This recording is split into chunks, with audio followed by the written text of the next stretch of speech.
Test match খেললো।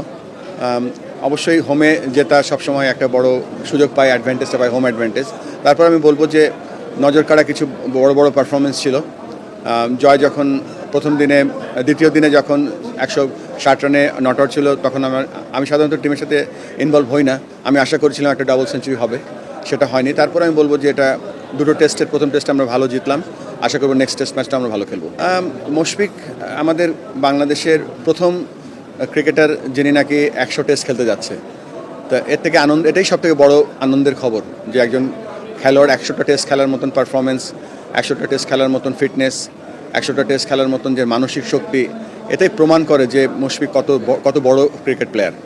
So আমরা অবশ্যই আমাদের ক্রিকেট বোর্ডের থেকে সম্মাননা জানানোর চেষ্টা করব, সেটা মুশফিক এবং তার মুশফিকের পরিবারকে আমরা সম্মাননা জানাবো।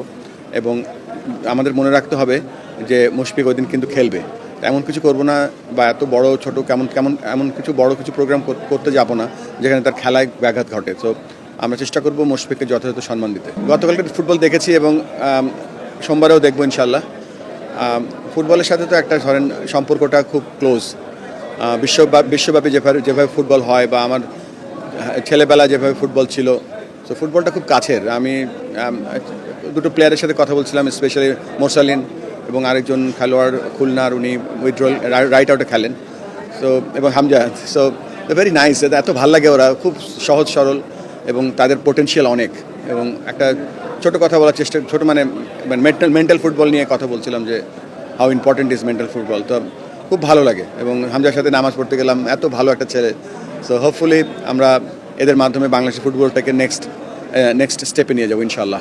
হামজা খুবই সহজ সরল, খুব একটা খেলা নিয়ে কথা বলে না, ভেরি নাইস পার্সন। দেখেন, আমার প্রথম যখন সিঙ্গাপুর আসলো, আমি বলার আগে আমার কাছে 2টো টিকিট পাঠিয়ে দিয়েছিল তাবিদ ভাই। আশা করবো টিকিট পাঠিয়ে দেবে এবং যাবো ইনশাল্লাহ। আসিফকে বলা হয়েছে খেলা দেখতে যাওয়ার জন্য এবং সে খুবই তাকিয়ে আছে, উদ্গ্রীব হয়ে আছে যে 18 তারিখে মাঠে গিয়ে খেলা দেখবে সে। আমাদের সম্পর্কটা এমন যে আমরা চিন্তা করছি যে একটা বায়োমেকানিক্যাল ল্যাব করব, সেখানে ফুটবল ও ক্রিকেট সব প্লেয়ার সেখানে যাবে। আর ফুটবল ফেডারেশনের যিনি প্রেসিডেন্ট তাবিদ ভাই is a very wonderful person. তো এখানে অন্য কিছু হওয়ার কোনো সম্ভাবনাই নেই এবং চিঠির উত্তরটা দিয়ে দেবো আজকালকের মধ্যে। না, আসলে হয় ভুল বোঝাবুঝি হয়েছিল কিনা জানি না, আমার কাছে মনে হয় না কিছু হয়েছে। তবে আমাদের ক্রীড়া উপদেষ্টাকে আমি ধন্যবাদ দেই, তিনি কিন্তু আমাদেরকে ইনস্ট্রাকশন দিয়েছে যে আমরা এমনভাবে যেন মাঠগুলো ব্যবহার করি আমাদের কোনো সাথে যেন সংঘর্ষ না হয়।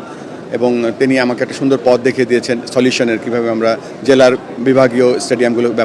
এবং বিভাগীয় স্টেডিয়ামগুলো কীভাবে ব্যবহার করতে পারবো। আর ফুটবল দেখেন, একটা আমাদের সকলের খেলা, ক্রিকেট আমাদের সকলের খেলা, হকি, ইনডোর স্পোর্টস সব আমাদেরই খেলা।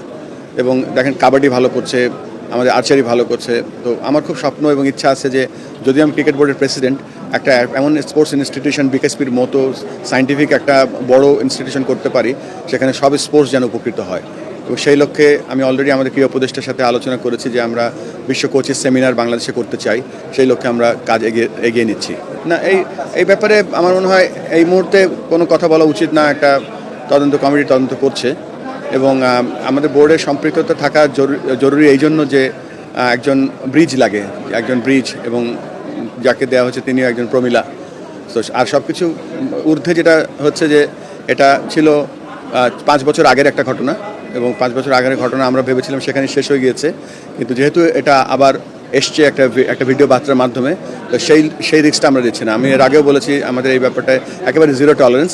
এই জন্য আমরা তদন্ত কমিটি করে, শুধু তাই করিনি, আমরা সেফগার্ডিংয়ের ব্যাপারে, আপনারা জানেন যে আমরা ক্রিকেট বোর্ডে পুরোটাই HRE স্ট্রাকচারিং করছি, যেখানে সব কিছুই আছে এবং সব কিছুই আমরা ইমপ্লিমেন্ট করবো উইদিন 2 to 3 months টাইম।